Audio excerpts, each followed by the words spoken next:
দিচাঙৰ পাৰৰ গাভৰু তুমি। কবি ইনামুল মজিদ।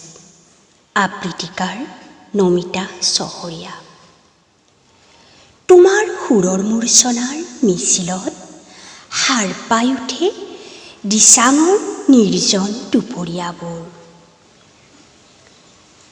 দিচাঙৰ জলধাৰত তিতা তোমাৰ আউলি বাউলি চুৰিতাৰিত বাহ পাতে মোৰ চঞ্চল কবিতাই।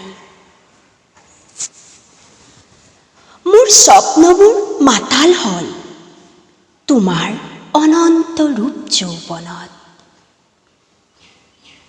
দিচাঙৰ বুকুৰ হালধীয়া আবেলিটোৱে তোমাৰ ৰাংঢালী দেহত সুৰো জাকিলে মোৰ উদীপ্ত সপোনটোৱে হাহাকাৰ কৰে তোমাৰ সপোনৰ সুবাস পাবলৈ। তুমিতো নাজানা মোৰ অশ্ৰুবোৰ দিচাঙৰ লহৰ হৈ নীৰৱে যাই বৈ তোমাৰ আকলোৱা মমতা বিচাৰি।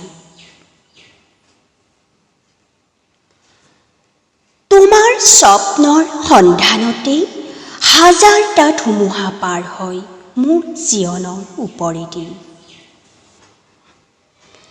বিষাদৰ পা আঁতৰাই তোমাৰ দেহৰ নীলা আঁচলখনেৰে মোকো নলবা জানো আদৰি।